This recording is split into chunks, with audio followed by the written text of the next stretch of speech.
Bonjour mes très chers frères et très chères sœurs, que Dieu vous bénisse. Vous pouvez vous asseoir. Je suis très heureuse d'être ici sans l'avoir pensé, sans l'avoir planifié.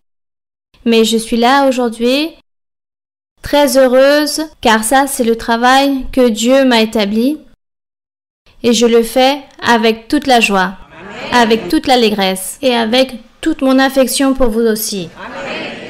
Donc, je vous resalue avec plaisir. Réellement, je suis très heureuse de vous revoir. Et comment vous allez ici dans ce lieu très merveilleux que Dieu nous a donné? Bien, bien, je pense.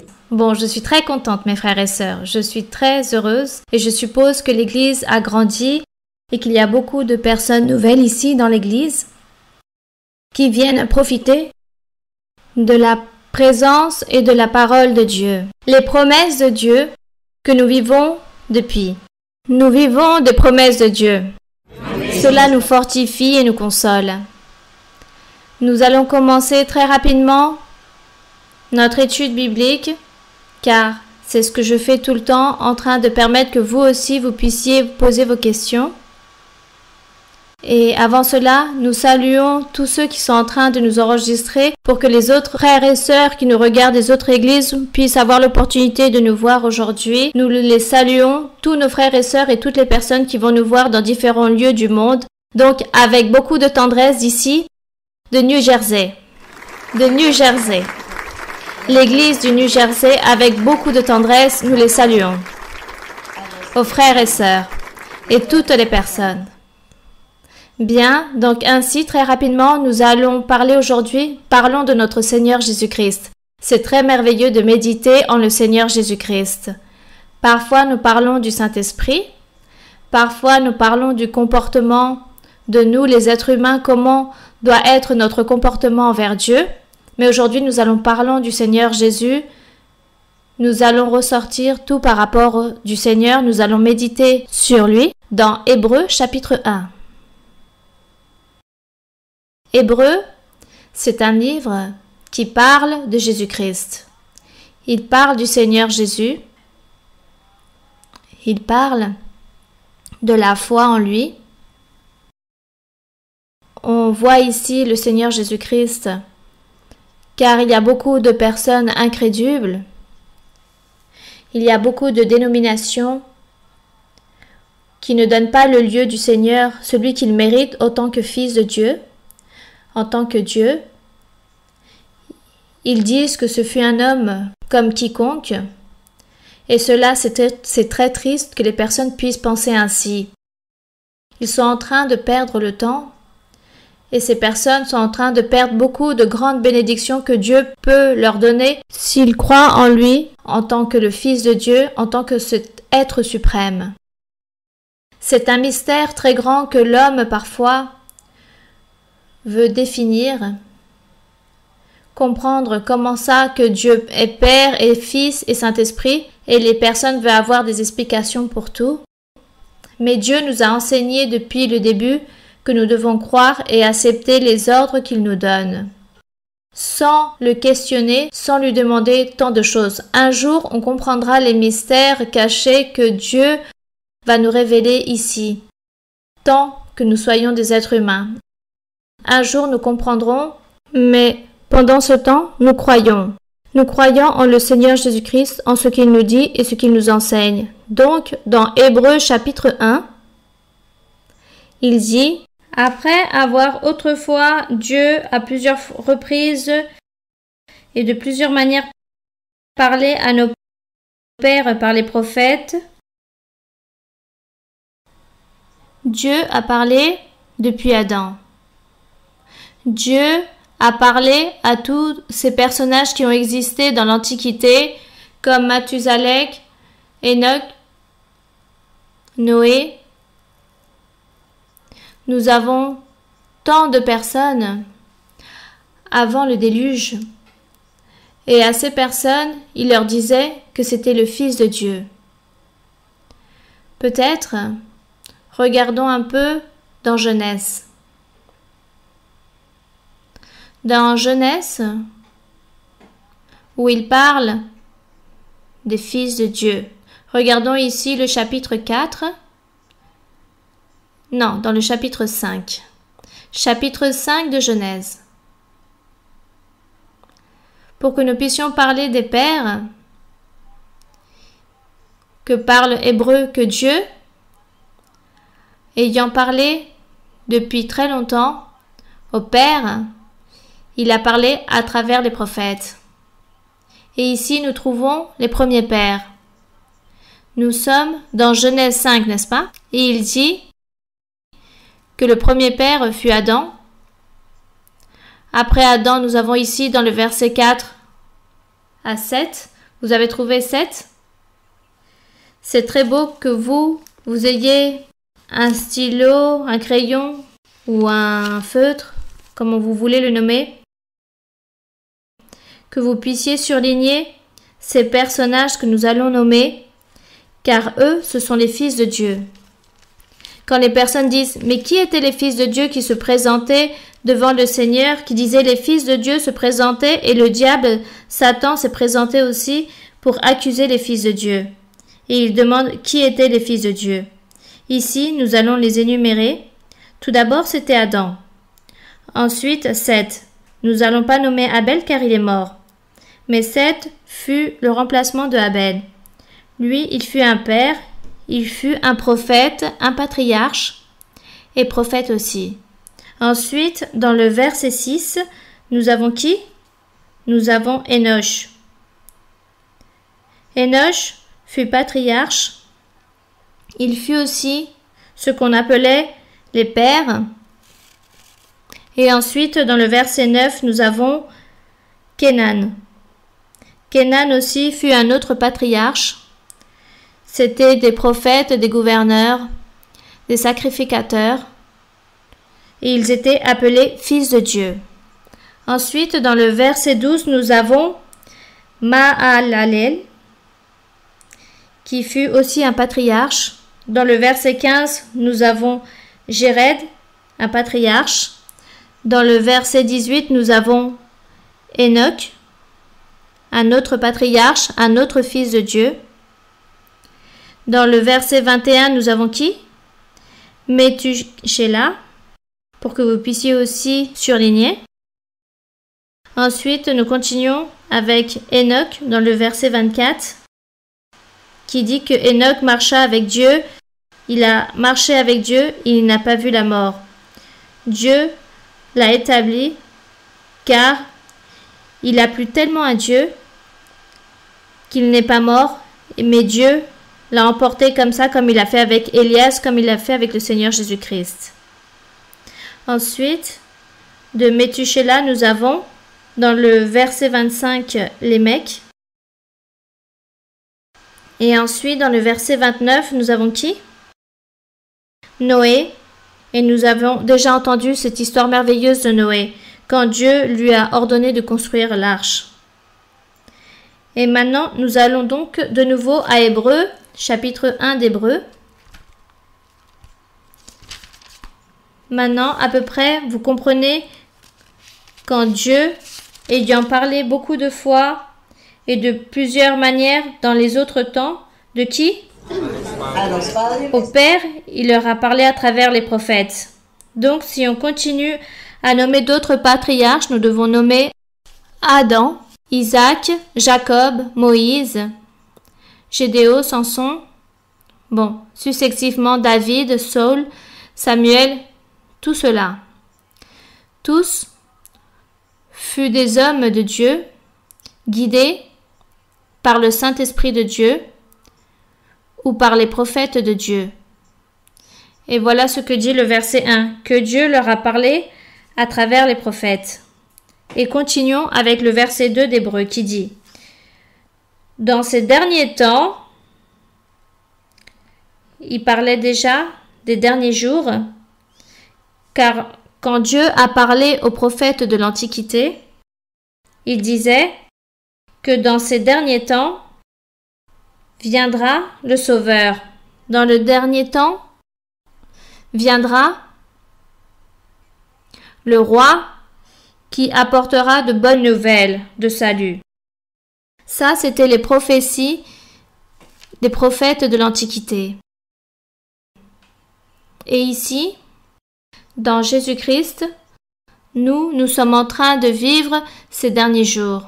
Amen. Après Jésus-Christ, nous sommes en train de vivre le futur. Ce futur, nous sommes en train de le vivre depuis plus de 2000 ans. Car c'était la manifestation de Jésus-Christ.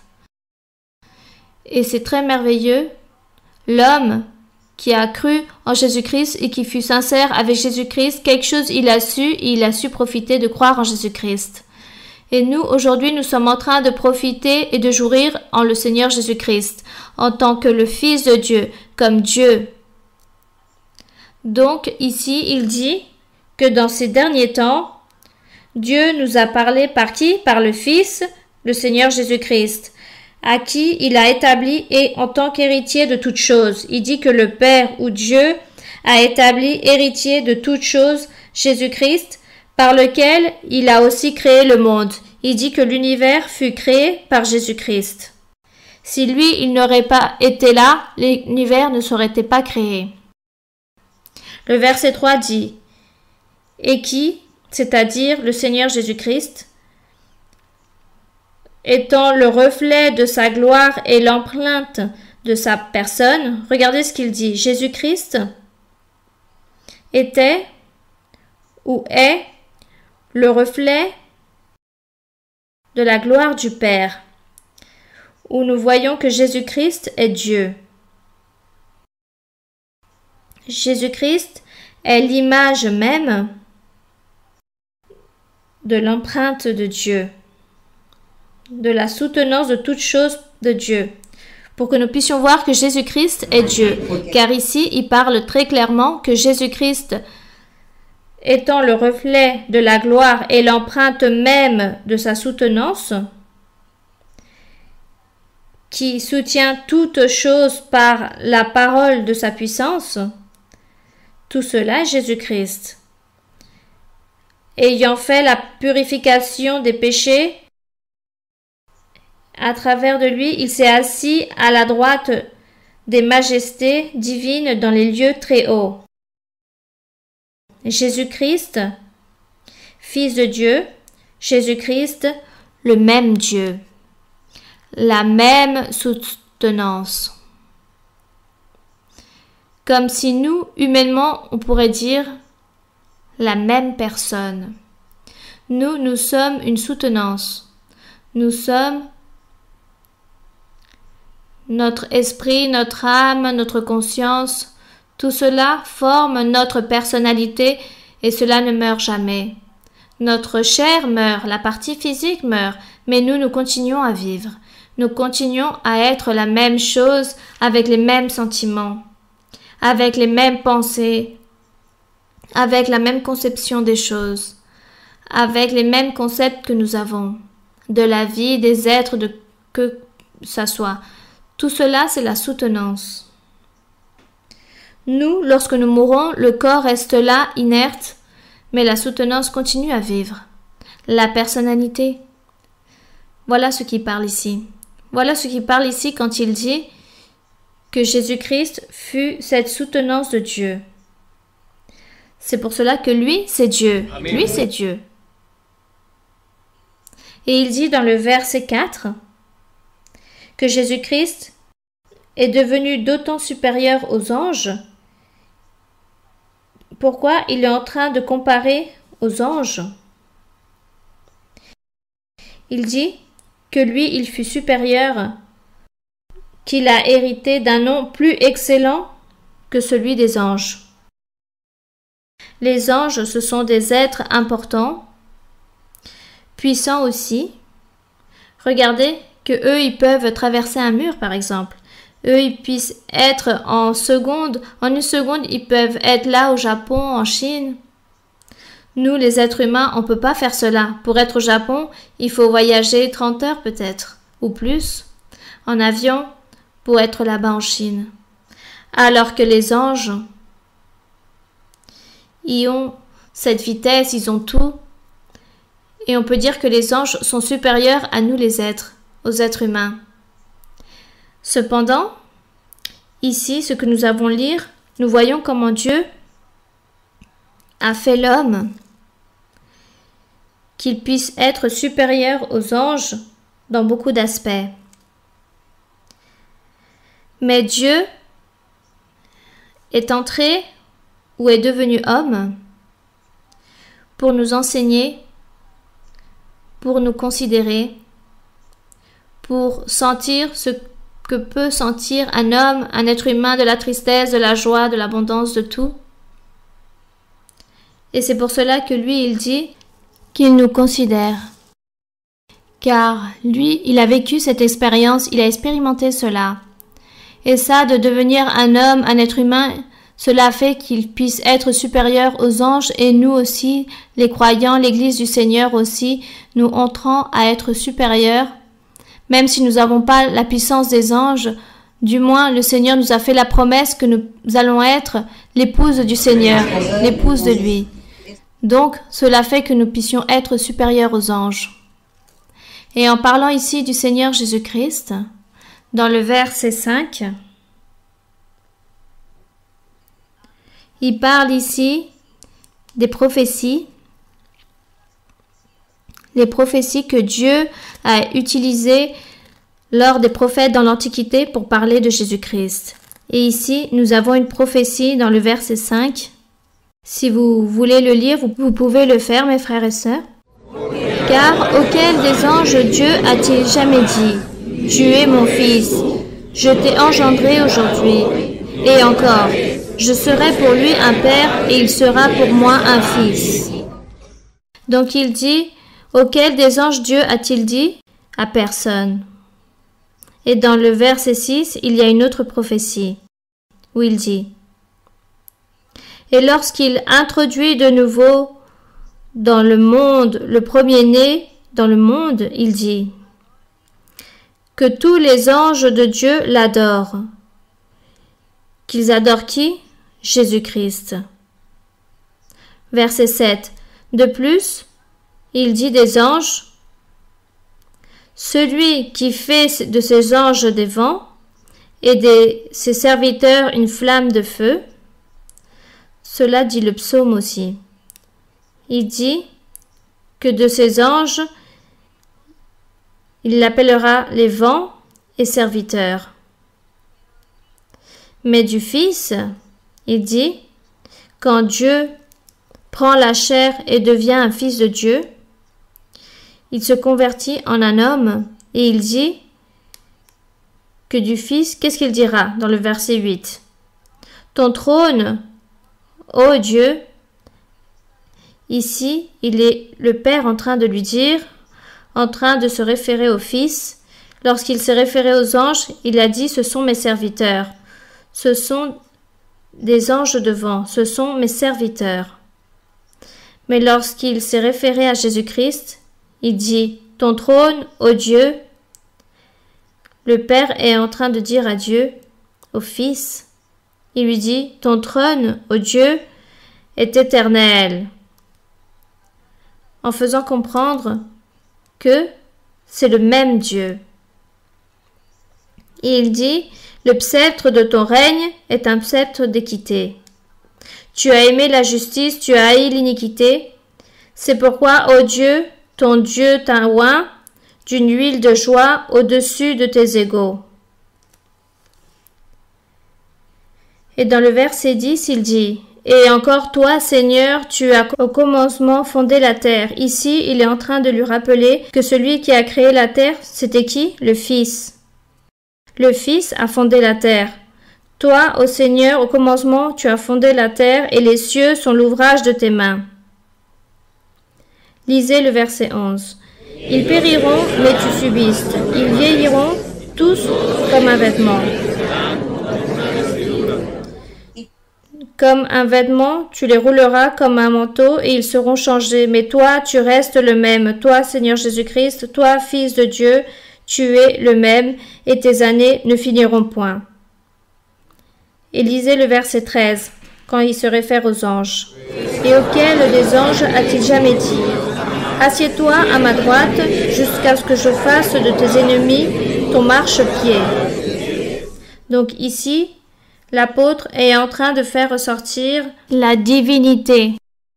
la divinité du Seigneur Jésus-Christ, l'importance du Seigneur Jésus-Christ. Vous voyez, dans l'Antiquité, combien c'était difficile de prêcher sur Jésus-Christ, car le peuple d'Israël, durant des siècles et des années et des milliers d'années, ils étaient habitués à écouter la loi de Moïse et à écouter qu'il existait juste le Père. Et jamais ils avaient entendu parler qu'il existait l'Esprit Saint et beaucoup moins le Fils de Dieu. Et c'est pour cela qu'ici l'apôtre est en train de faire ressortir et de surligner les versets, les prophéties des prophètes de l'Antiquité, donnés au Père dans l'Antiquité. Mais la doctrine qui nous sert aujourd'hui aussi, car aujourd'hui il y a beaucoup de dénominations et beaucoup de personnes qui disent que Jésus-Christ n'est pas Dieu, que ce fut un homme comme quiconque. Et c'est pour cela que cette doctrine, Dieu l'a permis qu'elle puisse rester ici durant des siècles et des siècles pour toutes les générations, pour que nous aussi nous puissions comprendre et profiter des bénédictions que Dieu a pour ceux qui le croient. Il dit dans le verset 14, il dit « Ne sont-ils pas tous des esprits au service de Dieu envoyés ?» à qui il se référait à Dieu lorsqu'il dit que les anges, c'étaient juste des serviteurs. Et pendant ce temps, le Fils dit « Assieds-toi à ma droite, jusque tu puisses établir les ennemis qui ne croient pas en toi, ceux qui blasphèment, ceux qui commettent des injures, qui disent que toi tu es un démoniaque, que tu es possédé par un démon, que tu es en train de prêcher le mensonge. Ça, ce sont tes ennemis qui sont mes ennemis, dit le Seigneur. Et il dit que je vais faire que tes ennemis soient ton marchepied. Ils seront humiliés. Et verset 14. Ne sont-ils pas tous des esprits au service de Dieu, envoyés pour exercer un ministère en faveur de ceux qui doivent hériter du salut? Il dit que ces anges, serviteurs de Dieu, le Seigneur les a établis pour qu'ils puissent servir. Ce sont des versets qui parfois ils sont si cachés que nous jamais on découvre. Et regardez mes frères ce que dit ce verset 14 si important quand il dit, en se référant aux anges, il dit ils sont tous des esprits au service de Dieu. Ils ne sont pas tous esprits de Dieu envoyés pour exercer un ministère en faveur de ceux qui doivent hériter du salut. Comme vous pouvez le voir, les anges, Dieu les a, il les a toujours eus pour le service de l'homme qui croit en Dieu, de l'homme ou de la femme qui croit en Dieu, qui aime Dieu, qui continue à suivre le chemin de Dieu, et Dieu envoie ou établit ses anges, son ministère en faveur des personnes. Combien d'anges Dieu a envoyés pour nous aider? Amen. Mais ces anges, Dieu les envoie déguisés. Il les déguise de médecins, il les déguise de policiers, il les déguise de pilotes d'avion, de marins, un homme comme quiconque, une femme comme quiconque. Dieu les déguise, ces anges, ces ministères pour le service de l'homme, du croyant, en Jésus-Christ.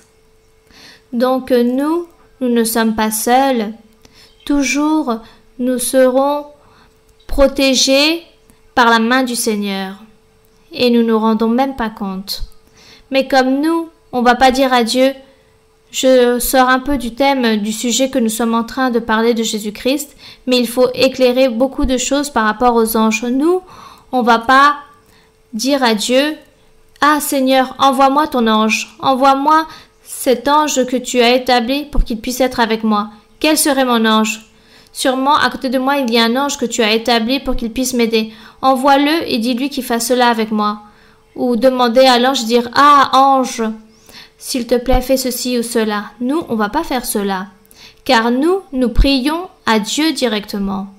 Nous prions Dieu et nous demandons à Dieu, au nom du Père, au nom du Seigneur Jésus-Christ, comme Dieu nous l'a enseigné, malgré que ça soit le même Dieu, lui, il nous a donné l'enseignement qu'il faut lui demander à lui au nom de son Fils et nous obéissons. Mais à aucun moment il a dit que nous devions demander aux anges. C'est Dieu qui prend la décision à quel moment il envoie ses anges pour qu'ils puissent nous secourir. Que cela puisse être très clair. Bien, nous sommes en train de parler de notre Seigneur Jésus-Christ et ici dans le chapitre 3, en train de parler du Seigneur Jésus-Christ, il dit « C'est pourquoi, frères saints qui avaient part à la vocation céleste, il dit que nous sommes participants de l'appel céleste. Dieu nous a appelés pour être sauvés. Dieu nous a appelés, il nous a choisis et il dit qu'il va nous donner la vie éternelle à chaque fois que nous puissions faire sa volonté, grâce à notre Dieu. » Donc, il dit « Ayez part à la vocation céleste, considérez l'apôtre et le souverain sacrificateur de la foi que nous professons, appelé qui? Jésus-Christ. » Il dit que Jésus-Christ est apôtre, qu'il est le sacrificateur Jésus-Christ. Verset 2. Lisez le verset 2. Qui est Jésus-Christ? Jésus qui a été fidèle à celui qui l'a établi, comme le fut Moïse dans toute sa maison. Donc il dit que Jésus-Christ, autant qu'être humain, il dit qu'il fut fidèle avec Dieu. Car comme il s'est comporté comme un être humain, lui, il ne s'est pas comporté comme Dieu, mais comme un être humain. Il dit qu'il a été fidèle avec le Père, comme l'a été Moïse, dans tout ce que Dieu lui a demandé de faire à Moïse.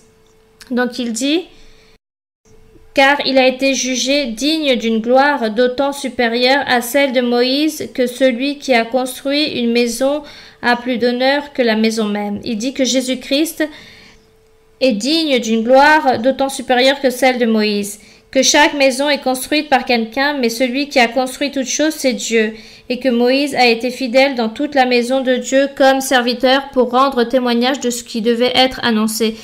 Mais Christ l'est comme fils sur sa maison, et sa maison, c'est nous.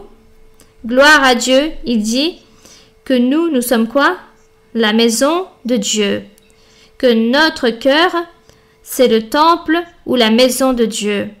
J'espère que cela puisse être ainsi et qu'il n'y ait pas de péché dans ce cœur, sinon c'est plus la maison de Dieu. Dieu serait en train de nous voir de très loin, mais pas en train d'habiter avec nous. Et nous, ce que nous voulons, c'est que Dieu habite dans notre cœur, que notre cœur soit maison ou temple de lui. Donc ici, il dit, verset 6, « Mais Christ, c'est comme fils sur sa maison, et sa maison, c'est nous, pourvu que nous retenions. » Oui, là, il y a la condition. Pourvu que nous retenions jusqu'à la fin la ferme confiance et l'espérance dont nous nous glorifions. Car si nous savons retenir jusqu'à la fin cette parole du Seigneur, cette fermeté, ces commandements de Dieu pour les mettre en œuvre, alors de cette façon nous serons la maison de Dieu. Merci à notre Dieu. Et tout le livre d'Hébreux parle de Jésus-Christ. C'est un livre merveilleux. Et je vous invite pour que vous puissiez avoir le temps ou prendre le temps pour lire la Bible, car Dieu, tout d'abord, il faut mettre en premier lieu Dieu, en numéro 1. Il faut lire la Bible. Dieu tout d'abord. Ne soyez pas distraits, ne vous laissez pas distraire devant tellement de choses modernes qu'il existe aujourd'hui. Le site internet, à travers le téléphone, de l'iPad et de toutes ces choses, ces tablettes, tant de choses, tant de distractions, tant de facteurs par lesquels vous vous oubliez qu'il faut prendre du temps pour Dieu. Pour Dieu, il faut prendre du temps tous les jours de notre vie. Et ensuite, prenez du temps pour vous et pour vos loisirs.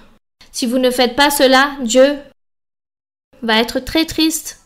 Et Dieu va aussi s'éloigner. Et Dieu va dire, moi aussi, je m'éloigne et je vous abandonne, je vous laisse seul. Et lorsque vous me demanderez, vous prierez, je ne vais pas écouter vos prières, je ne vais rien vous répondre. Voilà ce que fait Dieu. Voilà donc pourquoi nous devons prendre un temps pour Dieu et que notre cœur, Dieu doit y habiter. Donc nous donnons l'honneur et la gloire à notre Dieu. Et il y a des temps pour 3, 4, 6 questions dans cette matinée. Bonjour ma sœur Mara-Luisa, c'est un plaisir de vous avoir ici. C'est une promesse accomplie de Dieu que j'allais être face à sa fille aimée. Ma question se trouve dans Actes, c'est de la Bible dans le chapitre 21, verset 10, où il dit « Comme nous étions là depuis plusieurs jours, un prophète nommé Agabus descendit de Judée. Il vint nous trouver, il prit la ceinture de Paul, se lia les liés et les mains et dit « Voici ce que déclare le Saint-Esprit. L'homme qui appartient à cette ceinture, les Juifs le lieront de la même manière à Jérusalem et le livreront entre les mains des païens. Ma question est, là-bas le prophète lui parle de la tribulation que va passer Paul, mais il ne parle pas d'une consolation comme Dieu nous parle à nous. Aujourd'hui, il va t'arriver cette difficulté, mais moi je te garderai, ou tu dois prier pour que cela ne arrive pas, et si cela arrive, alors que ce ne soit pas si supérieur, n'est-ce pas? Donc là, la sœur dit qu'il n'a pas été consolé. Il ne l'a pas consolé car cela devait lui arriver. Cela allait arriver à Paul. Quand ce prophète, et ce n'est pas qu'il avait le don de la prophétie, c'était un prophète. Car c'est différent des prophètes à ceux qui ont le don de la prophétie. Les personnes qui ont le don de la prophétie, on ne peut pas leur dire que ce sont des prophètes, mais qui ont le don de la prophétie. Alors que s'il y a des prophètes, donc le prophète, Dieu est en train de lui révéler, ou est en train de l'utiliser, ou il est en train de lui montrer à n'importe quel moment de sa vie, sans qu'il soit en train d'imposer les mains.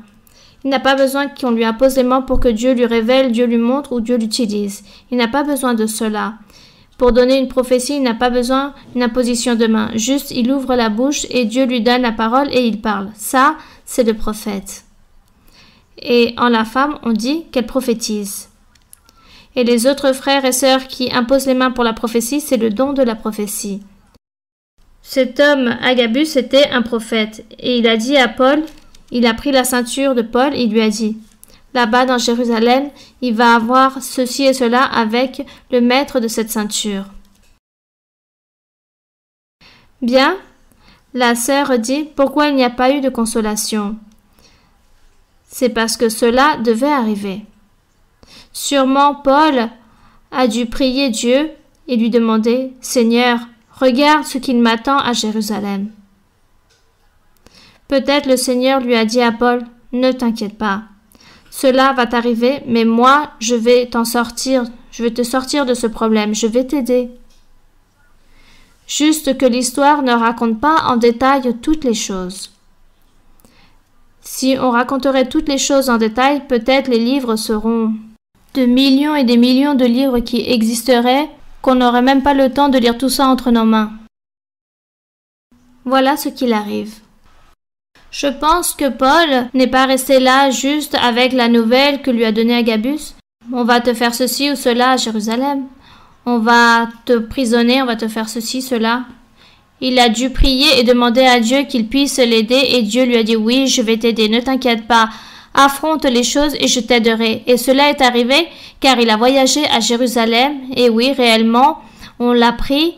Mais Dieu l'a gardé et l'a sorti vers l'avant et lui aussi sorti de la prison. Combien d'entre nous, Dieu n'a pas sorti de la prison à ses disciples? Comme Pierre, quand il était en prison, il dit qu'un ange est venu, un ange déguisé de gardien, est venu et l'a sorti. Il avait les clés, il lui a dit, sors, va-t'en. C'était l'ange de Dieu, un ange de Dieu. Et Dieu a gardé ses fils et ses prophètes. Car Dieu dit, ce n'est pas le moment que tu puisses mourir. Tu dois encore continuer à vivre, tu dois encore continuer à travailler, tu dois me servir. Donc c'est Dieu qui donne la vie et qui l'enlève. C'est lui qui définit les définitions et les destins de chaque personne. Nous, ce que nous devons faire, c'est croire en lui, prier et dans le moment du danger, clamer Dieu pour que cette douleur ne soit pas ou ce danger ne soit pas si forte. Cette situation. Bien, continuons. Bonjour ma sœur, que Dieu vous bénisse ma sœur, c'est un privilège et un honneur d'être devant votre présence et aussi c'est une promesse du Seigneur accomplie aujourd'hui. Je voudrais vous poser 3 questions si vous me le permettez. La première se trouve dans Matthieu 4, verset 6. Matthieu 4, 6, vous pouvez lire ma sœur. Ça commence à partir du verset 5, mais la question se trouve dans le verset 6. Le diable le transporta dans la ville sainte, le plaça sur le haut du temple, et lui dit, « Si tu es fils de Dieu, jette-toi en bas, car il est écrit, « Il donnera des ordres à ses anges à ton sujet, et ils te porteront sur les mains, de peur que ton pied ne heurte contre une pierre. » La question est, le diable, il connaît la Bible à la perfection car il dit que cela est écrit.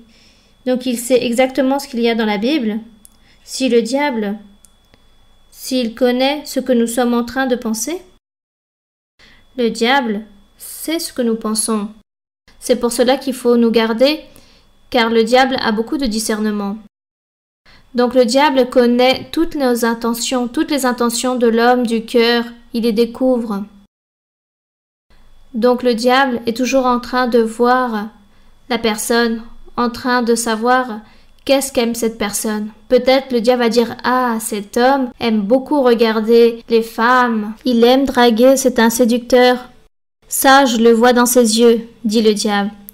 Donc, il lui présente toutes les tentations et il le mène au lieu où il puisse tomber. Car c'est ce que le diable fait.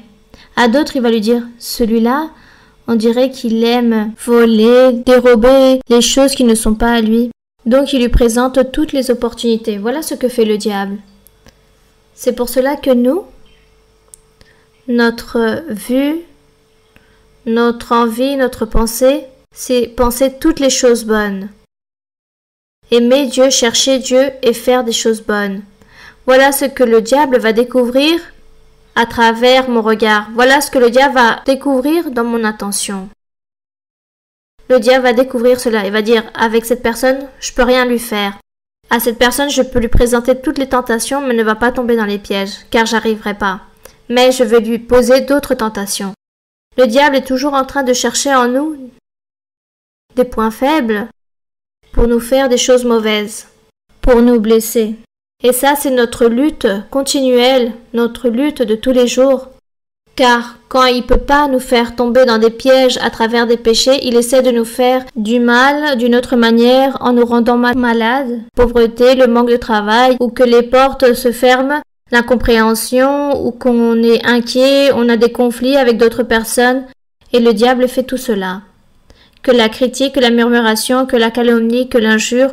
Donc, le diable se vaut de tout cela pour voir de quelle manière il peut attaquer l'être.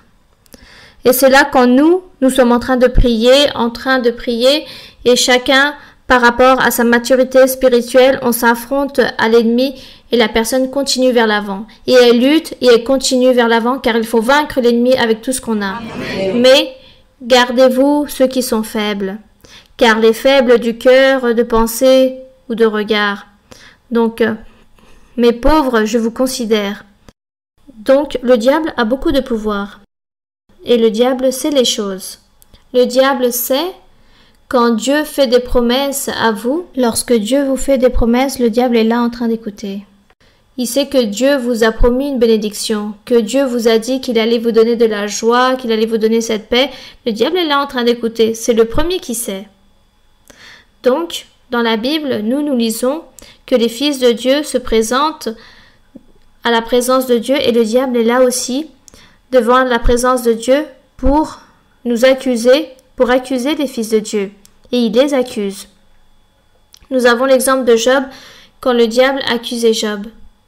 Le Seigneur disait au diable, « D'où viens-tu? Que fais-tu » Et lui dit, « Je suis en train de parcourir la terre, je suis en train de regarder toutes les personnes. » Et Dieu lui dit, « Ah bon? N'as-tu pas remarqué mon fils Job, si fidèle, si droit, si sincère ?» Et le diable dit, « Oui, mais par intérêt. » Lui, il le fait juste par intérêt. Si tu lui enlèves tout, alors on va voir si réellement il continue à être fidèle, en train de t'aimer, et en train de te suivre comme il le fait. Et Dieu dit, « Bon, d'accord, on va faire ça. Fais-lui tous les maux, mais garde-lui la vie. Et tu verras que mon fils fidèle m'aimera comme toujours, il sera toujours fidèle à moi. » Et cela fait que nous apprenons quelle est donc la combinaison, la lutte que nous avons dans notre vie, comment le diable connaît et sait beaucoup de choses. Le diable ne peut pas se mettre avec les fils de Dieu, car les fils de Dieu, dans son cœur, si Dieu est en train d'y habiter, alors le diable ne peut rien faire avec les fils de Dieu. Mais il peut lui faire des choses mauvaises à l'extérieur. Mais il ne peut pas entrer ni posséder la personne pour lui faire des choses mauvaises ou pour la blesser. Car cet être est déjà occupé, cet être s'est déjà converti en un temple de Dieu, en une maison de Dieu. Donc dehors, le diable fait tout ce qu'il peut faire. Donc le Fils de Dieu lutte, il prie, il réprimande, et avec la prière, Dieu va le garder et va le bénir. Voilà, ma sœur, la situation que nous vivons avec notre ennemi. C'est pour cela qu'ici, le diable, comment il ne va pas connaître les Écritures? Comment il ne va pas savoir l'histoire d'Adam et Ève s'il a vécu dans l'Éden?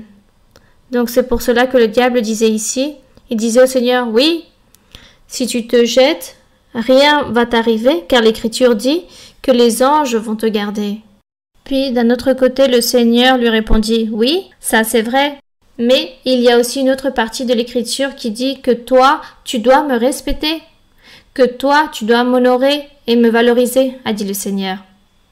Donc, respecte-moi et ne me dis pas ces choses-là.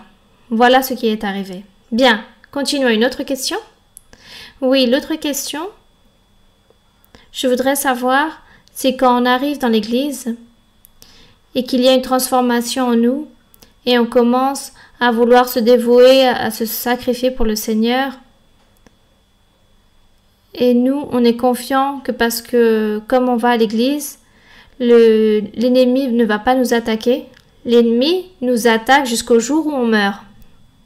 Mais ma question est, oui, le diable sera toujours, tous les jours de notre vie, tout le temps. Mais ensuite, ça devient comme une habitude et même on fait même plus attention à cela. Moi, il m'attaque tous les jours. Tous les jours, il m'attaque, le diable. Mais bon, moi, je fais plus attention à cela. Maintenant, je le laisse qui se fatigue et moi, je continue vers l'avant pour chercher le Seigneur. Oui, ma sœur? Donc, la question se trouve dans Matthieu 12, 43. Matthieu 12, 43. Oui, ma sœur. Lorsque l'esprit impur est sorti d'un homme, il va par des lieux arides, cherchant du repos, il n'en trouve point. Alors il dit, « Je retournerai dans ma maison d'où je suis sorti, et quand il arrive, il la trouve vide, balayée et ornée. Il s'en va, et il prend avec lui 7 autres esprits plus méchants que lui, il entre dans la maison, s'y établissent. Et la dernière condition de cet homme est pire que la première. Il en sera de même pour cette génération méchante. » Oui, qu'est-ce que vous comprenez de ce verset? Que pensez-vous, ma sœur? Que quand on arrive à l'église, on se confiant que le Seigneur est là avec nous, mais soudain, les mauvais esprits reviennent? Non, car pas tout le monde a des mauvais esprits. Pas tout le monde a des mauvais esprits quand il arrive ou quand ils se convertissent à Dieu. Ici, le Seigneur, quand il a donné cet exemple, cette illustration, il a enseigné aux pharisiens, car les pharisiens étaient en train de critiquer le Seigneur en disant que le Seigneur était un menteur, que c'était un démoniaque, que lui, il n'avait rien de Dieu, qu'il ne venait pas de la part de Dieu pour prêcher cette doctrine. Eux, ils critiquaient beaucoup tout cela. Donc les pharisiens étaient les maîtres, les docteurs de la loi de Moïse à cette époque d'avant. La façon comme ils interprétaient la loi, c'est eux qui disaient que c'était les docteurs et c'est eux qui savaient le chemin de Dieu. Et quand eux, ils critiquent le Seigneur et mettent à terre sa doctrine, le Seigneur leur dit, « Comment est-il possible que vous dites que vous êtes les docteurs, que vous savez, que vous connaissez, vous avez la connaissance de Dieu? Vous, n'avez-vous pas lu dans la loi de Moïse, vous n'avez pas lu dans les prophètes, vous n'avez pas lu les psaumes, que tous parlent de moi? » Le Seigneur leur disait cela. Tous parlent de moi. Et si vous êtes des docteurs, alors qu'est-ce que vous êtes en train d'enseigner? Qu'avez-vous lu? Car moi je suis ici, et vous me chassez, vous mettez à terre ma parole, vous ne croyez pas, alors vous vous contredisez, vous n'êtes pas des docteurs. Vous n'avez pas lu les Écritures. Il leur faisait comprendre cela. Et le Seigneur leur dit, il va vous arriver un jour il va vous arriver ce qui est arrivé à un homme qui avait un mauvais esprit. Il avait un mauvais esprit, un démon, et cet esprit impur est sorti de lui.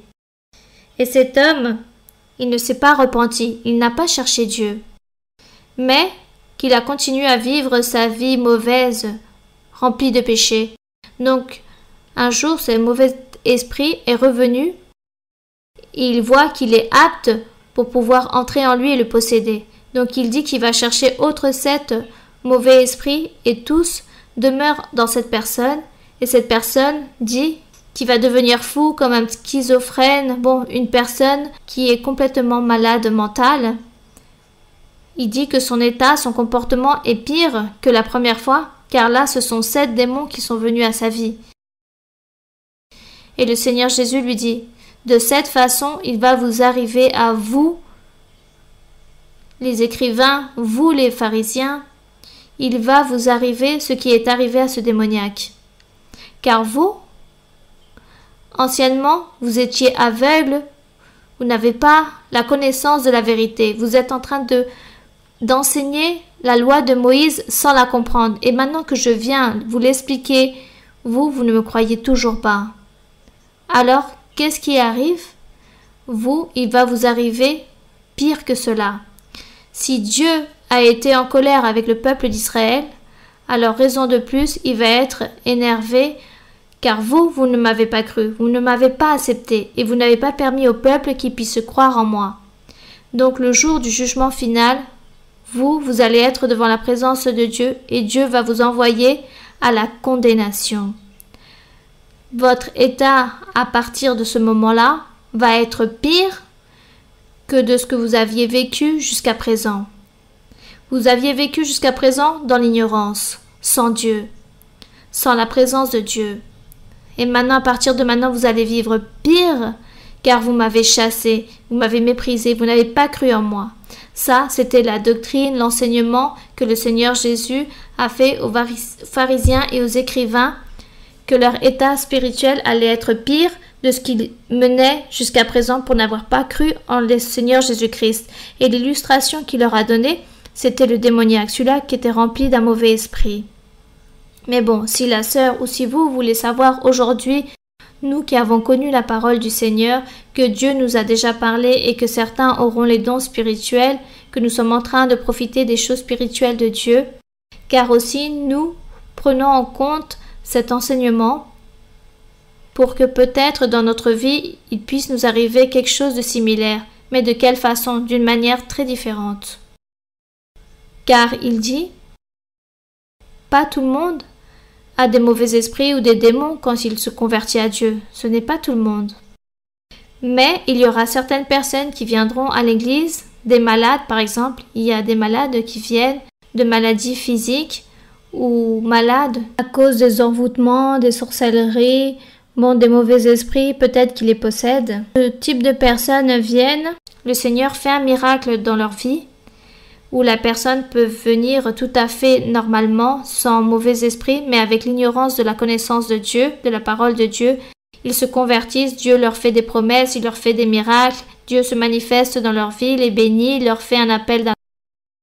Il leur fait des promesses et leur donne des choses spirituelles.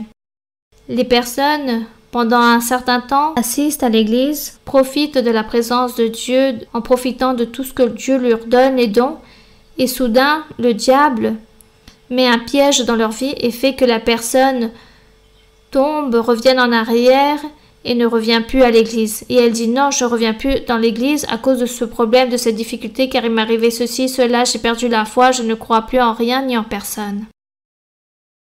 Donc je ne reviens plus à l'église. Et cette personne s'en va à vivre dans le monde. Donc oui, effectivement, cette personne, il va lui arriver des choses horribles, car avant, si des choses mauvaises lui arrivaient, quand elle n'avait pas Dieu, cette personne était seule, mais maintenant, sa vie va être pire, car Dieu va être en colère et va lui donner des coups de fouet.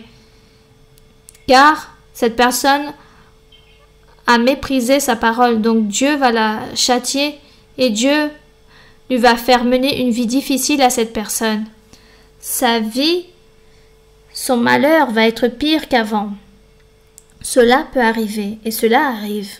Donc regardez aussi que nous pouvons relationner beaucoup d'illustrations, beaucoup de choses que le Seigneur a enseignées ici pour les personnes d'avant, mais nous aussi, nous pouvons faire une relation car nous devons nous garder dans cet aspect, car dehors, tout sera pire, car Dieu peut nous faire payer toutes les choses que lui nous a donné, ses manifestations et les dons qu'il nous a donnés, il va nous faire payer, donc le châtiment est très dur. Parfois les personnes disent « Regarde, eux ils sont partis et j'ai pas vu qu'il leur arrivait des choses mauvaises. » Oui, les choses désagréables peuvent leur arriver. Lorsque Dieu enlève la joie à quelqu'un, c'est pire que ne pas avoir d'argent ou ne pas avoir quelque chose de matériel. La disgrâce, c'est ce qu'il y a de pire qu'un être humain peut avoir. Cela fait que la personne ait le désir de se suicider. Donc voilà ce que peut arriver, que Dieu châtie les personnes, et ça nous le trouvons dans Hébreu. Dans Hébreu, nous trouvons ces enseignements, cette doctrine de la personne qui revient en arrière. Donc c'est pas que Dieu soit en train de nous menacer, c'est pas que Dieu nous menace, mais Dieu nous enseigne. Il nous met tout vers l'avant. Il nous montre le bien, le mal. Il nous montre le chemin. Il nous dit, regarde ce chemin. Si tu suis cette voie, alors cela va t'arriver. Mais si, par contre, tu prends cet autre chemin, ces choses vont arriver. Et nous devons être sages et intelligents pour savoir choisir et prendre le meilleur choix. Bien, ma sœur, vous avez fini vos questions, vous en avez une autre? Oui. La dernière sort un peu du contexte de la Bible, ou plutôt personnel. Je veux vous la poser, ma sœur. Vous, en tant que femme, comment faites-vous pour avoir cette force d'être debout avec des talons durant plus de 2 heures et être toujours comme joyeuse? On voit aucune trace de fatigue. Parfois, nous sommes ici et là, j'ai déjà 10 minutes debout et je me dis, comment faites-vous? Comment le Seigneur vous habille avec tant de force afin que nous puissions en déteindre? Bon, il faut demander au Seigneur. Demandons au Seigneur. Mais je pense que oui, le Seigneur m'a mis à travailler de ce côté-là. Et si Dieu m'a mis à travailler, merci. Dieu m'a mis à travailler et c'est le travail que Dieu m'a établi. Donc je suppose que lui, il dira, il faut qu'il me donne la santé pour que je puisse faire le travail qu'il m'a envoyé de faire. Bien, ça aussi, et je me garde beaucoup aussi dans mon alimentation. Je fais toujours un régime spécial pour être toujours en bonne santé. Donc je remercie le Seigneur jusqu'à aujourd'hui, car je ne dis pas c'est que grâce à l'alimentation, mais tout d'abord c'est Dieu. Et il faut aussi se garder, faire attention avec l'alimentation. Mais moi aussi, je suis surprise. Moi aussi, je me surprends et je remercie le Seigneur de la vitalité qu'il me donne, de la santé pour lui servir et pour faire ce travail. Car parfois, si ça serait que de mon côté, je serais juste là 3 à 4 heures pour enseigner. Parfois, je termine l'étude biblique, mais c'est parce que je considère les enfants beaucoup de choses. Mais si ça serait de mon côté, je ne sens aucune fatigue. Je peux résister 3 à 4 heures en train d'enseigner. Ou voire plus. C'est cela. Bon, je suppose que c'est le Seigneur. Et aussi se garder beaucoup du côté de l'alimentation. Je conseille ça aux frères et aux sœurs. Lorsque je peux, je leur enseigne qu'ils se gardent, qu'ils fassent attention par rapport aux nourritures. Car aujourd'hui, dans la nourriture, il y a la santé. Anciennement, non. Anciennement, on pouvait manger de tout. Ah, c'était très bon de tout, mais maintenant on doit se priver de beaucoup de choses. Mais il faut continuer à vivre pour Dieu. Amen. Pour le Seigneur, je dois me priver de beaucoup de choses que j'adore. Mais tout d'abord, il y a le Seigneur, que mes gourmandises, que moi-même. Donc, merci beaucoup à notre sœur pour ce détail. On continue, oui? Les questions. Oui, ma sœur. Bonjour, ma sœur. Ma sœur, quand je suis arrivée à l'église, je suis arrivée avec beaucoup de problèmes, avec beaucoup de rancune, avec beaucoup de fureur, avec de la haine. Tout cela parce que j'étais séparée. Et la question est la suivante. Dieu m'a dit, Au commencement, il a dit que tout ce qui m'était arrivé, cela devait arriver car il voulait que je subisse tout cela. Comme ça, le jour où j'allais lui travailler et que j'allais être témoignage pour les autres personnes. Disons que la haine, la rage que vous l'aviez le premier jour que vous arrivez dans l'église. Oui, ma sœur, quand je suis arrivée dans l'église, je venais complètement détruite. Tout ce qu'il y avait de matériel, je l'avais tout. Je ne pouvais pas dire que des choses me manquaient. Moi, dans ma vie, on m'a tout donné. Mais je n'avais rien à l'intérieur de moi, je n'avais aucun sentiment. Moi, tout ce que j'aimais, c'était mes 2 enfants, c'était la seule chose que je voulais, que Dieu m'éloigne jamais d'eux. Mais quand je suis arrivée à l'église, je suis allée à beaucoup d'églises, avant d'arriver à l'église ministérielle de Jésus-Christ. Dans toutes les églises, je me sentais vide, comme avant, comme quand j'étais dans celle, la catholique. Mais quand je suis arrivée à l'église, je me souviens que j'ai vu le frère Luigi. Je l'ai vu si beau, l'église m'a paru si belle, tout me paraissait si merveilleux que je disais ça, c'est mon église. Et à partir de ce jour-là, je remercie Dieu car je suis restée là, je ne veux plus partir pour rien au monde. Et la question que je veux vous poser, ma sœur, tout d'abord, c'est par rapport à la séparation. Lorsqu'il y a un divorce, lorsqu'il y a une séparation, quand une femme reste seule, je ne sais pas, comme quand on reste seul, on dit que le monde se termine, qu'il n'y a plus rien, on se sent pas capable de continuer vers l'avant. C'est très difficile, car moi, grâce à Dieu, Dieu a eu cette compassion et m'a apporté vite à l'église. Et lui m'a changé. C'est le seul qui peut enlever tout cela. Mais la question que j'ai, comment puis-je réaliser bien ce travail que Dieu me donne pour que je puisse parler? Car ici, dans l'église, j'ai trouvé beaucoup de situations similaires, mais peut-être, je n'ai peut-être pas les mots où faut que je m'assoie à côté de chaque personne pour leur raconter tout ce qui m'arrive. Vraiment, des fois, je suis confondue. Merci beaucoup. Non, ne vous inquiétez pas pour cela. Dieu se charge d'orienter chaque personne. Il enseigne à chaque personne. Quand les personnes viennent ici, quand les personnes demandent la prophétie, dans la prophétie, Dieu parle à cette personne et lui raconte tout ce qu'il y a dans son être. Si cette personne est triste, il lui parlera de cette tristesse. Si cette personne est déçue de la vie, Dieu console cette personne et c'est lui qui fait les miracles. Donc, ce n'est pas cela. Vous, peut-être vous n'avez pas le pouvoir pour enlever le sentiment à une personne. Dites plutôt, il faut être confiant en Dieu. Demandez la prophétie, que Dieu vous parle et ce que Dieu vous dira. Soyez confiante et croyez, car c'est le seul qui console. Dieu est celui qui nous console, c'est lui qui nous fait des promesses, qui nous allègre, qui nous dit beaucoup de choses, c'est lui qui nous accomplit. C'est le Seigneur qui fait tout dans notre vie. Nous, la seule chose qu'on peut aider aux frères et aux sœurs, à ceux qui sont proches, soyez confiants, croyez en le Seigneur, priez Dieu, demandez à Dieu qui vous montre, qui vous révèle, demandez la prophétie pour que Dieu vous parle, vous console. C'est Dieu qui va vous enlever cette amertume, cette tristesse, cette déception. Donc, c'est Dieu. C'est la seule chose que nous pouvons faire, orienter une personne. En lui disant, soyez confiante en Dieu, demandez la prophétie, demandez une prière. C'est Dieu qui fait tout dans notre vie. On remercie notre Dieu car oui, lui, il nous donne la joie, l'allégresse, il nous console. C'est pour cela que nous devons marcher très bien devant Dieu pour qu'il puisse écouter nos prières et arriver à la présence de Dieu et que Dieu nous donne une réponse très rapidement. Bien, y a-t-il une autre question? Bonjour ma sœur, bienvenue à l'œuvre de Plainfield.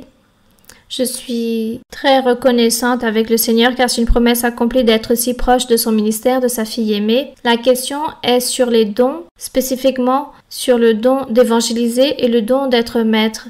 Mais je ne comprends pas la différence. Bon, ça, ce ne sont pas des dons. Simplement, ce sont des capacités ou des talents qu'une personne peut obtenir. Il y a des personnes qui aiment évangéliser. Elles adorent évangéliser. Et moi, je admire ces personnes qui adorent évangéliser. Mais ça, ce n'est pas un don du Saint-Esprit. Vous avez parlé de quel autre don? Et d'être maître aussi, c'est la même chose? Bon, être maître, ça, c'est quelque chose que Dieu aussi donne cette capacité à une personne. Il lui donne cette capacité, cet appel, et Dieu prépare cette personne pour réaliser ce travail. Mais est-ce que ça, c'est différent d'évangéliser? Disons que être maître ou être un prophète ou être un évangéliste, cela n'entre plus dans les dons spirituels. Que le Saint-Esprit donne certains dons spirituels aux personnes, ça, c'est que le Seigneur même dit qu'il établit l'apôtre, le prophète, l'évangéliste, le maître pour enseigner. Et ma sœur, par rapport au discernement, je sais qu'il y a le discernement pour savoir ce qui est bon ou mauvais dans la vie. Et aussi, je sais qu'il y a le don de discernement. Oui, ça, le don de discernement est donné par le Saint-Esprit. Et comment une personne peut identifier si le Seigneur lui a donné par miséricorde ce don, ou si le Seigneur révèle, ou comment une personne peut savoir si on a ce don ou pas. Le don de discernement, on se rend compte avec l'expérience spirituelle, avec les expériences spirituelles qui se vivent dans l'Église, la maturité, la manière comment la personne lit la Bible. Donc cette personne lit la Bible, elle écoute les enseignements, elle apprend et elle va comprendre la doctrine et elle va avoir des cas dans la vie de chaque frère et sœur qui arrivent, des bonnes choses, des choses moyennes ou des choses mauvaises. Elle va avoir des attitudes, des comportements des autres personnes et là, elle va apprendre. Nous allons apprendre et nous allons obtenir cette maturité. Des choses bonnes, nous apprenons, et des choses mauvaises, nous apprenons, des choses moyennes, nous apprenons, de tout nous apprenons, car ça, c'est une école. Ce que nous vivons avec le Seigneur, c'est une école où chaque jour, nous sommes en train d'apprendre beaucoup de choses. Donc, nous sommes en train d'obtenir des outils pour nous pouvoir exercer dans notre vie spirituelle. Et jusqu'on arrive un jour à se convertir et de dire, je sais maintenant comment est ceci, comment est cela. Et de cette façon, les dons vont devenir plus matures dans notre vie. Le don va obtenir, nous allons obtenir comme cette expérience spirituelle. Donc le don de discernement se donne quand une personne a un contact avec une personne. Quand il la regarde face à face, quand cette personne converse avec cette personne ou a un dialogue avec cette personne ou vit avec cette personne, ou la personne pose des questions, ou la personne lui raconte sa vie. Donc celui-là qui a le don de discernement, Dieu va l'aider à avoir ce discernement, à distinguer si cette personne ou comment est cette personne. Non, elle a des mauvais esprits, ou elle a des problèmes, ou elle ne réfléchit pas bien. Donc la personne qui a le don de discernement, elle a juste un contact avec cette autre personne pour lui découvrir ces choses-là. Ce n'est pas des révélations, car il existe aussi les révélations de Dieu, que Dieu révèle des choses à une personne en disant que l'autre personne est loin. Par exemple, le Seigneur peut me donner une révélation de quelqu'un qui est en train de vivre en Europe. Donc le Seigneur me donne une révélation de cette personne, il me montre quelque chose de cette personne et ça on appelle une révélation, mais pas du discernement. Discerner, c'est distinguer un esprit mauvais, bon d'une personne. C'est pour cela qu'on dit que tous nous sommes esprits. Nous avons notre esprit, nous avons notre corps. À part que certains auront d'autres esprits mauvais dans leur corps, à part de l'esprit du corps. Donc discerner, c'est ça, c'est distinguer des comportements de chaque personne. Ça, c'est le don de discernement. Mais on va se rendre compte aussi, au fur et à mesure de l'expérience que vous allez acquérir de chercher Dieu, de lire la Bible et d'avoir la doctrine. Là, vous allez développer cela. C'est très difficile peut-être que d'avoir le même don de prophétie. Car le don de la prophétie, c'est tellement simple que la personne reçoit. Dieu donne le baptême avec le Saint-Esprit et sûrement cette personne commence déjà à prophétiser. Alors que le don de discernement, c'est plus exigeant. C'est un don très, très important, exigeant, difficile d'acquérir. Ce don de discernement. Bien, continuons. Vous m'avez déjà répondu, je voudrais demander à ma sœur si tous les frères et sœurs qui prophétisaient pouvaient obtenir le don de discernement. Non, non, non, non. Les frères et sœurs qui prophétisent n'ont pas le don de discernement. Certains ont des révélations ou des visions. quand ils sont en train de prophétiser, ils ont des visions et c'est pour ça qu'ils peuvent éclairer la prophétie ou d'autres des révélations lorsqu'ils donnent la prophétie. D'autres n'ont ni de révélation ni de vision au moment où ils prophétisent, juste la prophétie. Ma sœur, le Seigneur me promet le don de la prophétie et je souhaite avec tout mon cœur de l'obtenir, mais je veux aussi un conseil de votre part, ma sœur. Comment puis-je savoir lorsque je ne suis pas en train de parler de quelque chose de moi-même et qu'il y a plein de frères et sœurs qui peuvent se poser la même question, la sincérité avec Dieu. Si vous êtes sincère avec Dieu, Dieu va vous garder et va vous protéger et il va permettre que votre prophétie soit parfaite. Et la prophétie parfaite, ce n'est pas qu'elle est restée 15, 20 minutes ou une demi-heure en train de prophétiser. Ça, ce n'est pas une prophétie parfaite. La prophétie parfaite, vous pouvez avoir juste 2 mots ou 2 phrases à quelqu'un, mais qu'elle soit donnée du Saint-Esprit. Ça s'appelle une prophétie parfaite. Que ça soit Dieu en train d'utiliser la personne pour dire 2 mots à quelqu'un. Ça, c'est une prophétie parfaite. La prophétie parfaite, ce n'est pas par rapport à la durée. Il y a des personnes qui durent 1 minute, 3 minutes ou 5 minutes en train de donner une prophétie. On n'appelle pas ça une prophétie parfaite. Simplement que Dieu, réellement, soit en train de parler à travers de cette personne. Et pour que Dieu parle à travers de cette personne, il faut être sincère de tout cœur, être droit et marcher bien, car si on marche avec des péchés, il n'y aura pas de prophétie parfaite, mais des prophéties trompées, erronées. Donc la vie que nous menons fait que la prophétie soit bonne, régulière ou mauvaise. Et la sincérité avec Dieu, l'honnêteté, car si une personne remplie de malice, remplie de mensonges, de tromperies, de murmurations, de critiques, et dit qu'elle a le don de la prophétie et va prophétiser, alors elle va mettre en doute sa prophétie car Dieu ne va pas soutenir sa prophétie. C'est cela. Dieu ne va pas soutenir, ne va pas appuyer la prophétie si la personne n'est pas sincère.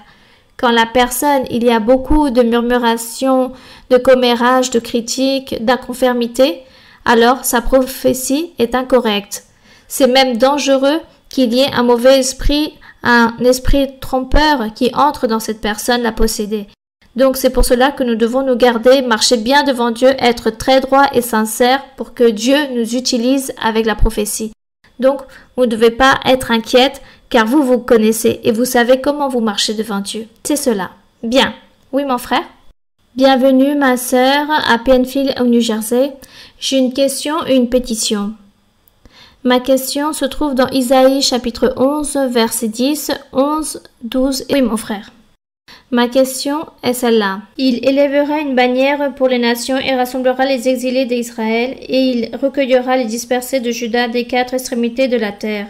Quand il parle de la racine d'Isaïe, on sait que c'est le Seigneur Jésus. Son habitation, c'est l'Église, mais ici, il parle d'une autre personne qui va réunir son Église. Il parle d'une bannière. Une bannière? Oui, mon frère. Donc, nous, on pense en le Seigneur Jésus ou Paul.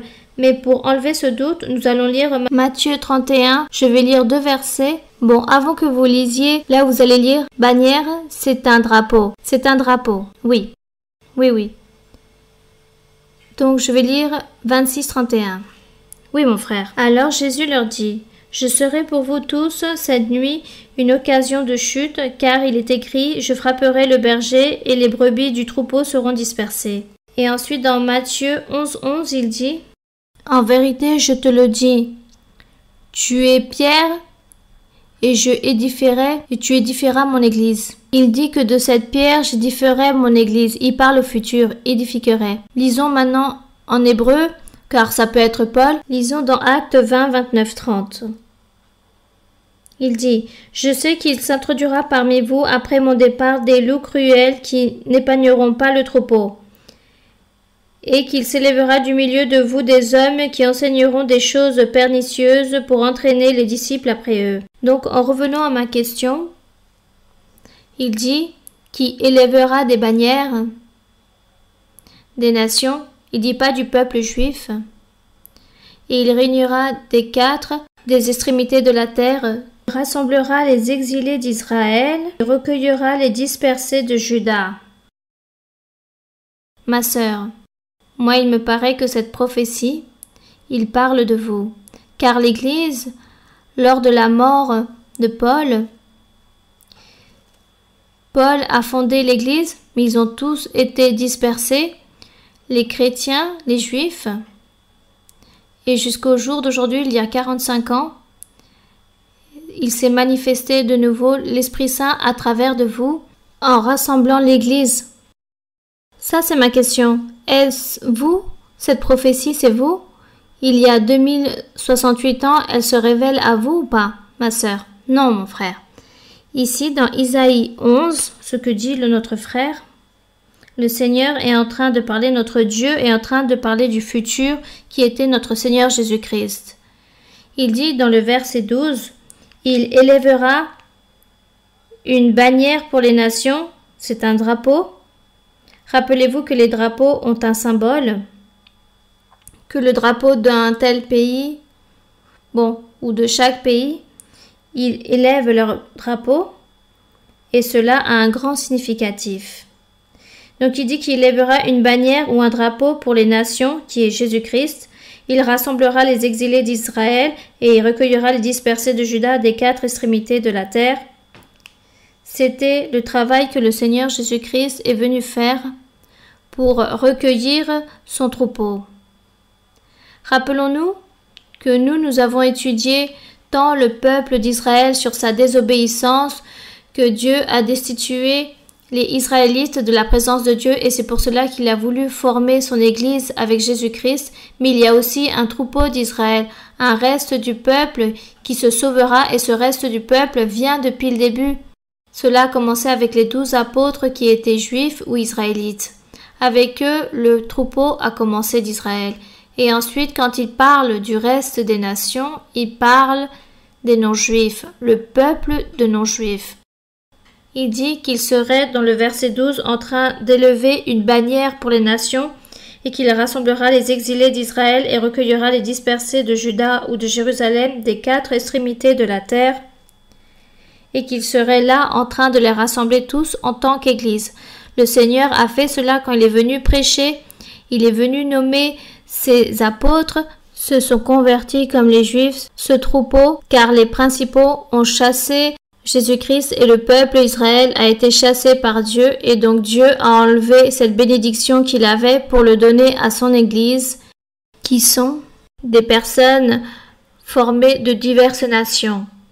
Et voilà ce qu'il était en train de parler ici. Et quand le Seigneur Jésus-Christ est venu, il a formé son Église. Pierre fut le premier à donner le discours quand le Seigneur a dit à Pierre, « Tu es Pierre, et sur cette pierre, je vais édifier mon Église. » Il disait, sur la foi de Pierre.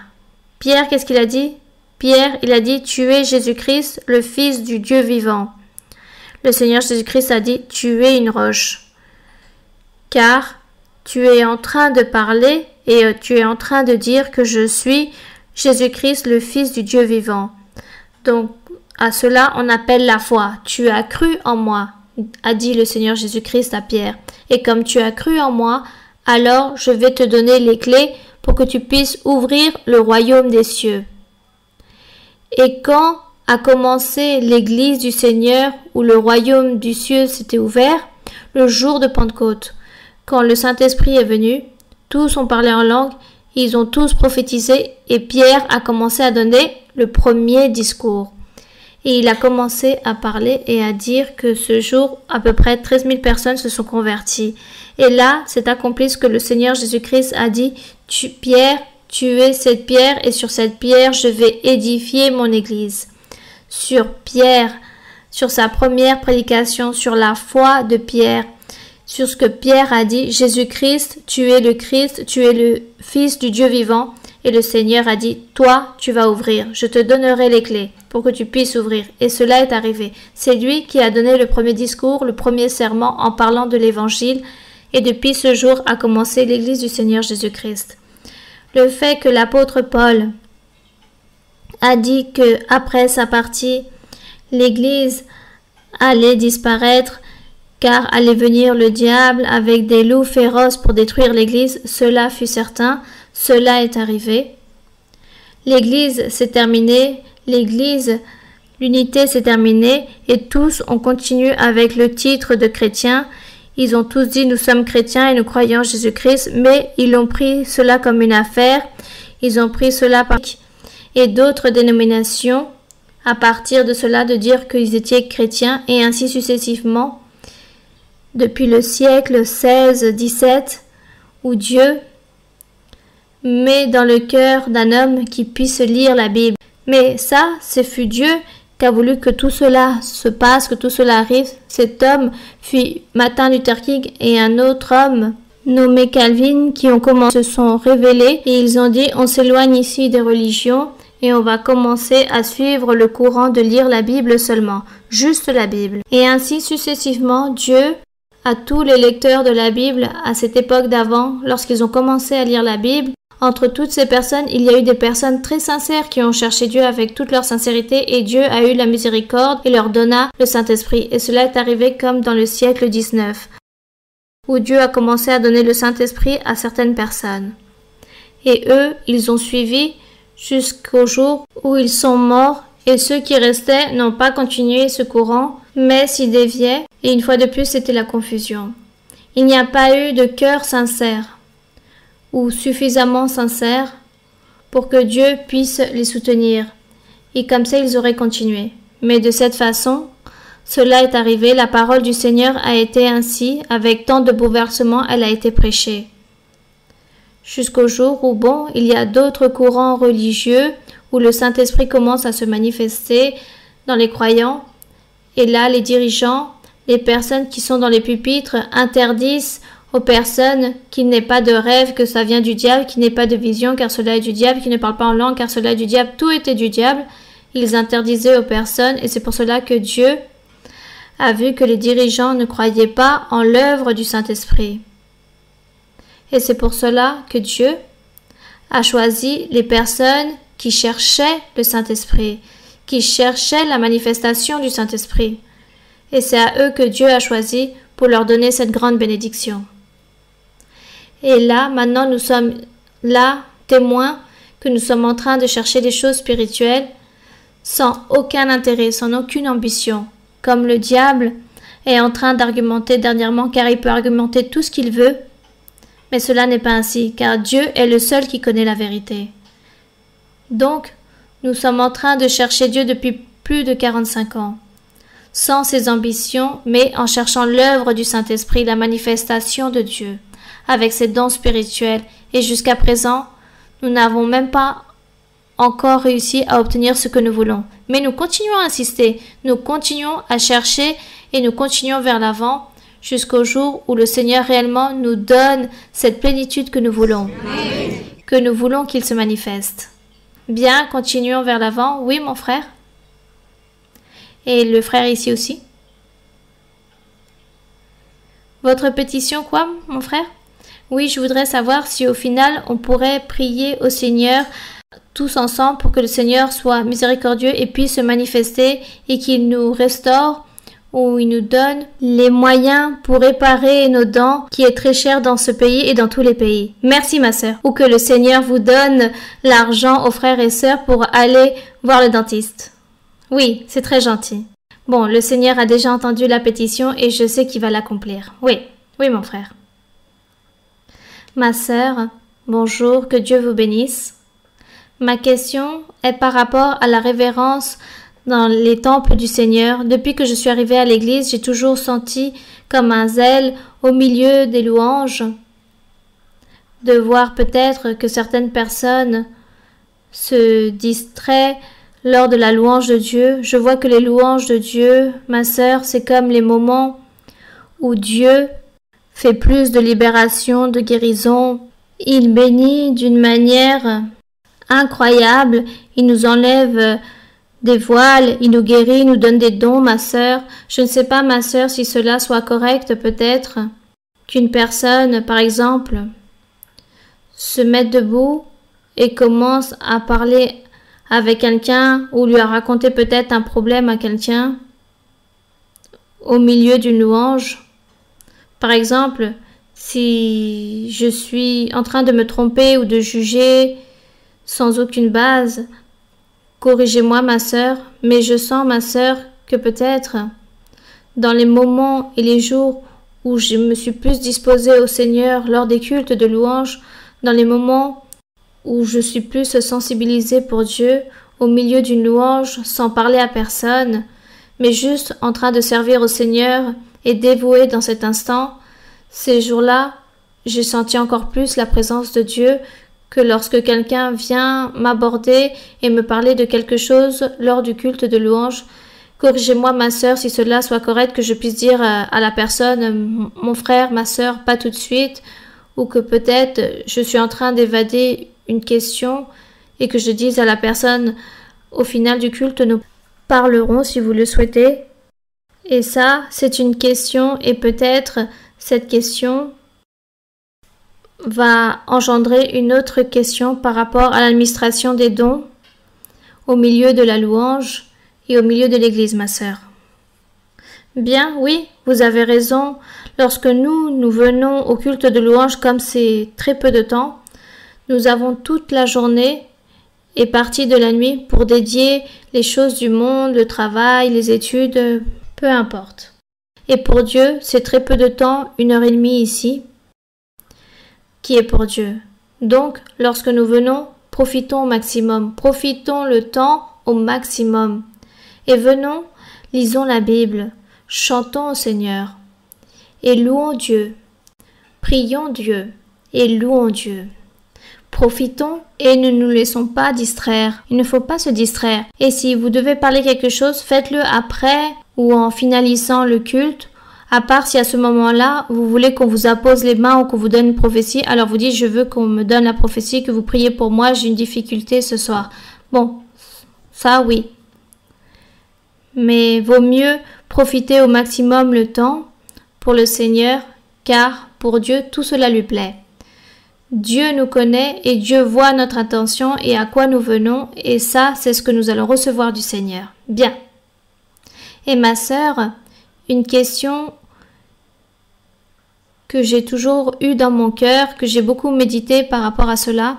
Si un jour, par exemple, je désire tout simplement louer le Seigneur et le louer toute la nuit, au lieu de me lever et d'imposer les mains, peut-être parce que je me sens pas bien dans cette journée où je sens que... Et vous, vous demandez si cela est correct ou ce n'est pas correct? Ma question est si cela est correct de me lever prophétiser si j'ai eu un problème dans la journée. Oui, disons que vous prophétisez, vous venez au culte de louange et vous dites non, aujourd'hui je ne veux pas prophétiser car je veux louer, je veux prier, je veux être avec le Seigneur. Oui, faites-le, cela n'est pas mauvais. Et le jour suivant, vous venez plus disposé, vous allez prier et vous allez prier juste la moitié du temps et l'autre moitié, vous vous levez pour imposer les mains et prophétiser. Ça, on peut le faire. Tout ce qui se fait du cœur, Dieu l'accepte. Oui, oui, ma sœur. Et l'autre question, pour faire court, qui se trouve dans le livre d'Ézéchiel, dans le chapitre 3, verset 26. Vous me dites si quand je puis lire. Vous pouvez lire. Ézéchiel 26, Ézéchiel 3, 26. Oui, ma sœur. Et il dit ainsi. J'attacherai ta langue à ton palais pour que tu sois muet et que tu ne puisses pas les reprendre, car c'est une famille de rebelles. Je sais que dans l'époque d'avant, il parlait au peuple dans l'Antiquité car ils étaient très rebelles, mais j'aimerais, ma sœur, savoir, par rapport à l'obstination, nous en tant que croyants, comment Dieu peut faire de quelqu'un qui prophétise, qui soit très utilisé par le Seigneur, peut arriver à ne plus prophétiser d'une manière correcte par le fait de l'obstination du croyant, ou peut-être que Dieu ne veut pas répondre quelque chose à ce croyant, ou peut-être qu'il ne veut pas parler à cet être. Cela arrive. Si Dieu ne veut pas parler rien à une personne, alors Dieu ne va pas utiliser la personne qui prophétise, il ne la va pas l'utiliser pour parler ce que la personne veut qu'il lui dise. C'est cela arrive. Et vice-versa. Si Dieu veut parler quelque chose, alors il va vous utiliser pour dire quelque chose, mais de toute façon, nous devons être dignes, celui qui écoute la prophétie que Dieu lui parle, et digne celui qui est en train de prophétiser que Dieu l'utilise par sa manière de vivre, par sa bonne manière de vivre. Donc, il doit chercher aussi que Dieu l'utilise. C'est cela. Ma sœur, bonjour, que Dieu vous bénisse. Ma question est une question très simple. Elle est circonscrite au chapitre 10 de Daniel. Dans le chapitre 10 de Daniel, la Bible reflète que Daniel a eu une vision. Cette vision, il se trouvait à ce moment-là dans le fleuve Haïdékel. Il est tombé dans un sommeil profond après cette vision. Et dans le verset 10, il dit, après qu'il est tombé dans ce sommeil profond, « Et voici une main me toucha et secoua mes genoux et mes mains. Puis il me dit, « Daniel, homme bien-aimé, sois attentif aux paroles que je vais te dire, et tiens-toi debout, à la place où tu es, car je suis maintenant envoyé vers toi. » Lorsqu'il m'eut ainsi parlé, je me tins debout en tremblant. Ensuite, dans des versets suivants, Daniel dit, « Tandis qu'il m'adressait ces paroles, je dirigeais mes regards vers la terre et je gardais le silence. Et voici quelqu'un qui avait l'apparence des fils de l'homme toucha mes lèvres. J'ouvris la bouche, je parlais et je dis à celui qui se tenait devant moi, « Mon Seigneur, la vision m'a rempli d'effroi et j'ai perdu toute vigueur. Je vais sauter un verset. Alors celui qui avait l'apparence d'un homme me toucha de nouveau et me fortifia. Puis il me dit, « Ne crains rien, homme bien-aimé, que la paix soit avec toi, courage, courage. » Et comme il me parlait, je repris les forces et je dis, « Que mon Seigneur parle, car tu m'as fortifié. » Il me dit, « Sais-tu pourquoi je suis venu vers toi? Maintenant, je m'en retourne pour combattre le chef de la Perse, et quand je partirai, voici le chef de Javan viendra. » Verset 21. Mais je veux te faire connaître ce qui est écrit dans le livre de la vérité. Personne ne m'aide contre cela, excepté Michaël, votre chef. Ma question, ma sœur, est qui sont les protagonistes qui parlent avec Daniel? Car dans les versets autour du 11 et du 13, c'est comme si Dieu était en train de parler à Daniel. Mais ensuite, dans le verset 17 ou dans le 18, il illustre ici qu'une personne a une image d'un homme et cette personne lui dit qu'il devra se battre encore de nouveau avec Perse. Et dans le verset 21, il dit que le seul qui l'aide, c'est Michaël, son chef. Donc, ma question, c'est Dieu. Il y a aussi Jésus-Christ ici, dans ce dialogue avec Daniel. Car j'ai l'impression, l'ange de l'Éternel est là. C'est l'ange de l'Éternel qui est là, quand il dit qu'il a vu quelqu'un vêtu d'apparence d'homme, il se réfère au Seigneur, le Seigneur Jésus-Christ. Mais à cette époque-là, il se représentait comme l'ange de l'Éternel. Et c'est lui qui était là en train de lui parler à Daniel par rapport à toutes les choses qui lui allaient lui arriver, par rapport au roi et tout ce qui lui arrivait avec les rois, avec tous les empires qui allaient venir.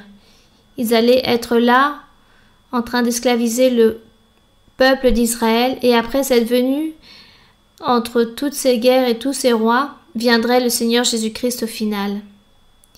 Il est venu lorsqu'était l'Empire romain. Mais là, c'était le Seigneur Jésus-Christ, toujours à ses disciples, il leur disait que lui, il était avec les anciens et que personne ne s'est rendu compte. Il a toujours travaillé, et il travaillait comme l'ange de l'Éternel. Lui, c'était le Fils de l'homme. Bien. Continuons, nous allons donc nous mettre debout, mes frères et sœurs, et nous allons prier le Seigneur. Nous allons chanter un cantique au Seigneur.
soit notre Dieu. Père Saint, nous te remercions, Seigneur, pour cette journée éternelle. Dieu, Père de notre Seigneur Jésus-Christ, nous te louons et nous te remercions dans la journée d'aujourd'hui, Seigneur.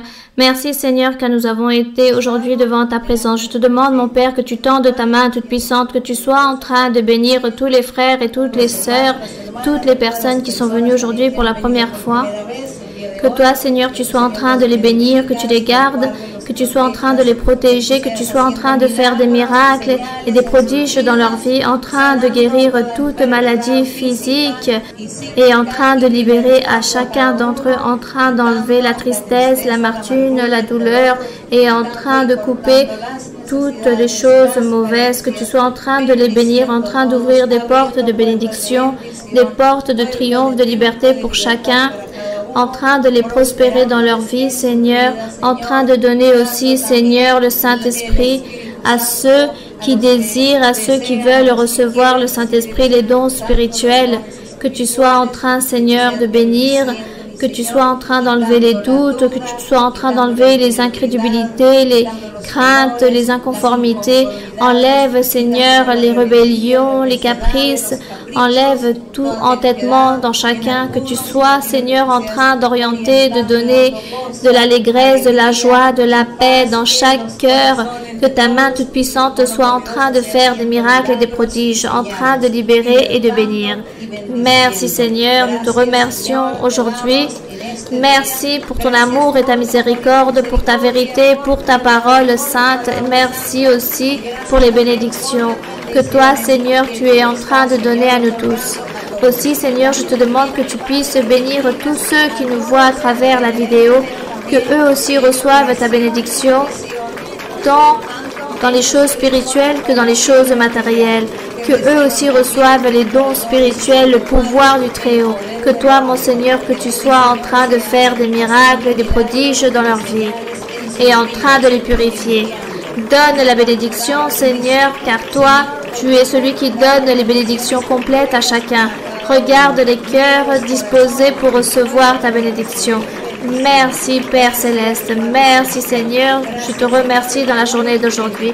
Ta bénédiction soit avec nous tous, ton amour et ta miséricorde, en train de bénir tous les frères et toutes les sœurs, tous ceux qui s'efforcent dans leur vie de tous les jours, dans leur travail, que rien ne leur manque, pour que eux puissent recevoir toujours plus du nécessaire, pour qu'ils aient en abondance, mais surtout aussi que cette abondance spirituelle dans leur cœur et dans leur vie. Bénis, mon Seigneur, à tous, prospère-les dans leur chemin, au nom glorieux de Jésus-Christ, ton Fils aimé. Merci, Père Saint, pour ta miséricorde et ta vérité, au nom glorieux de Jésus-Christ, ton Fils aimé. Amen. Gloire à notre Dieu. Nous remercions notre Dieu pour la journée d'aujourd'hui et aussi merci beaucoup à tous les frères, à toutes les sœurs, à vous tous et aux frères qui nous voient à travers la vidéo dans la journée d'aujourd'hui. Merci beaucoup et à bientôt. Que Dieu vous bénisse.